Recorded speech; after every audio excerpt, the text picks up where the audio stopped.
Section 121 is found in the Family Law Act, and pretty much it's a restriction on publication of court proceedings. And I've written this down.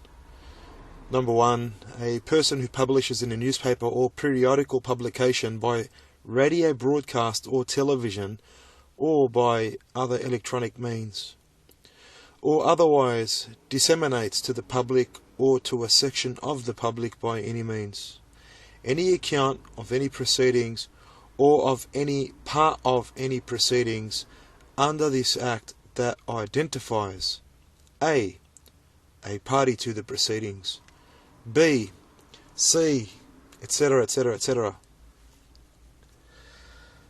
I'm starting to become a bit familiar with it, so I think there might be ways around it.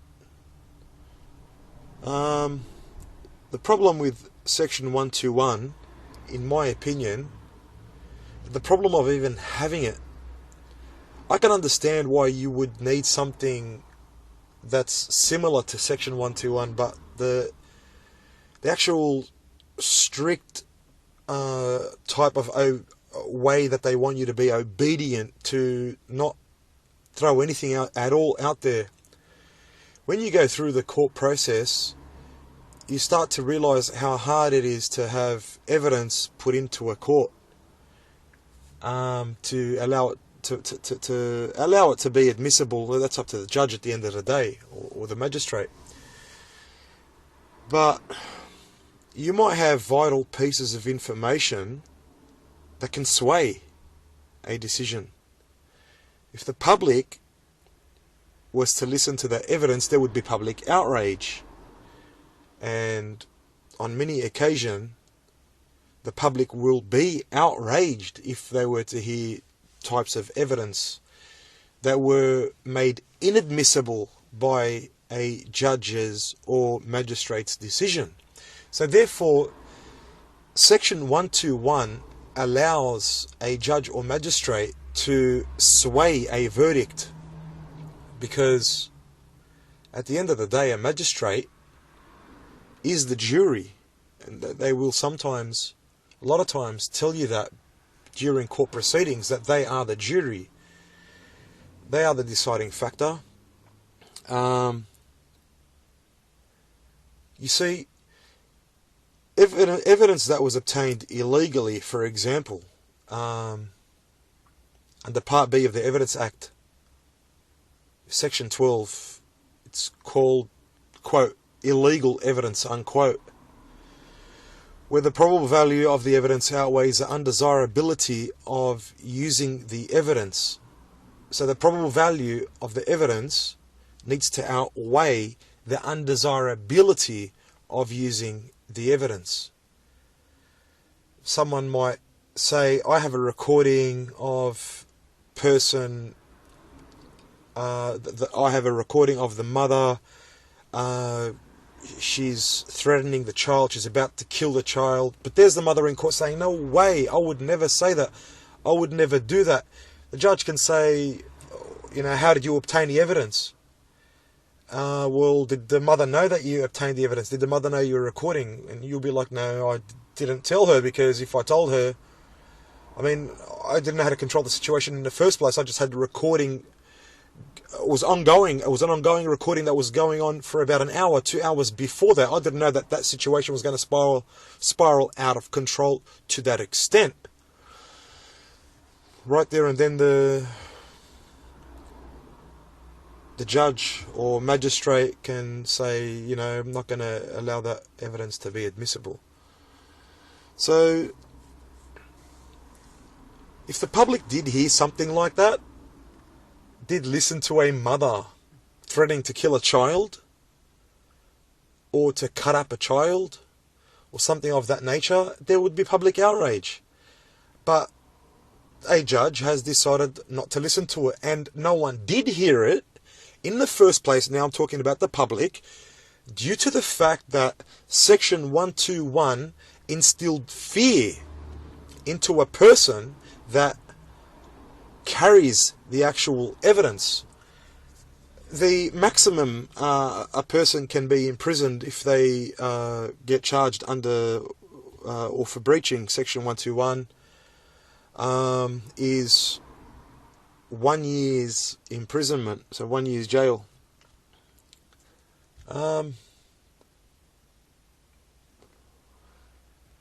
With regards to my friend who goes by the name of Mate, I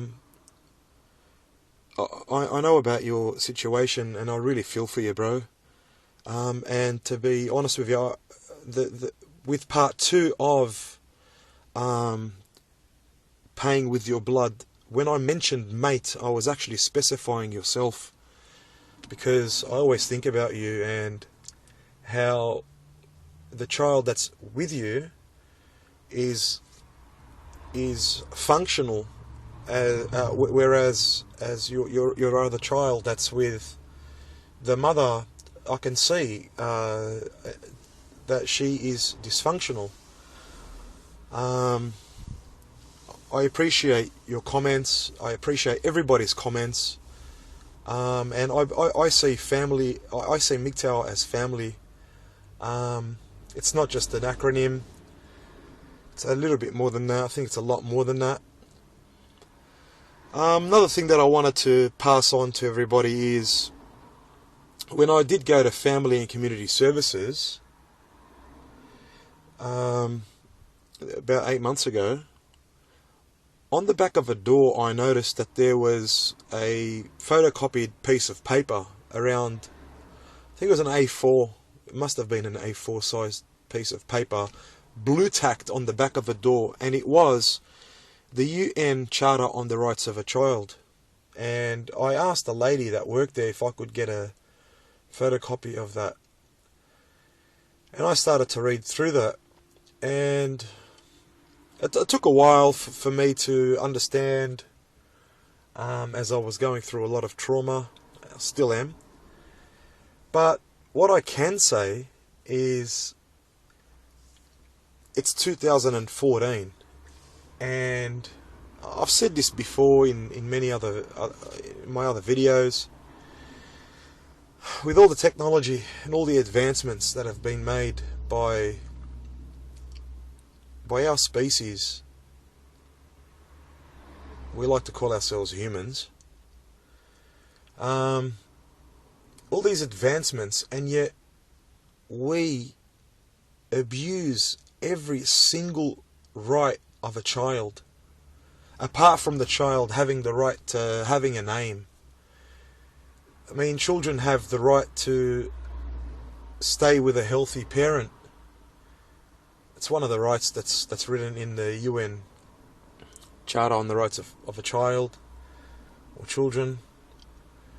You read through the UN Charter on the Rights of a Child and you just see the violation of nearly every single right there. I mean, fathers have never had it so bad. Wherever you turn, when you think or feel like there's hope, you just realise that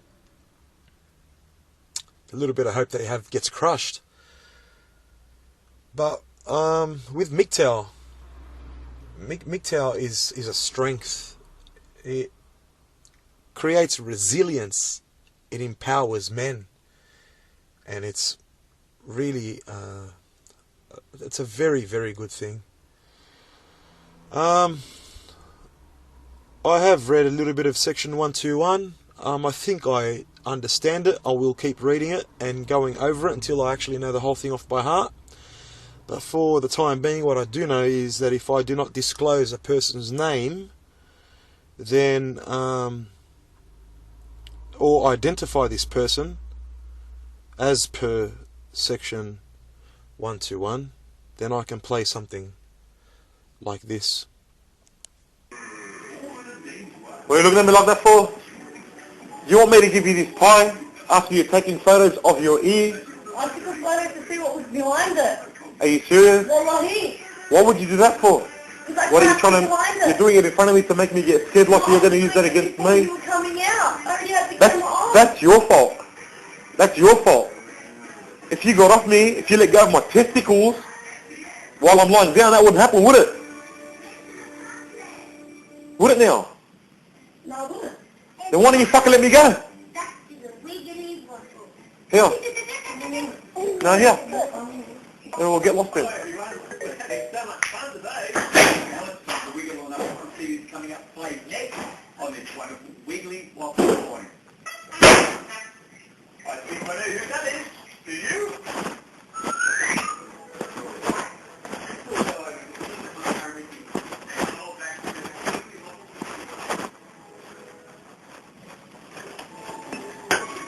What's that on the door for?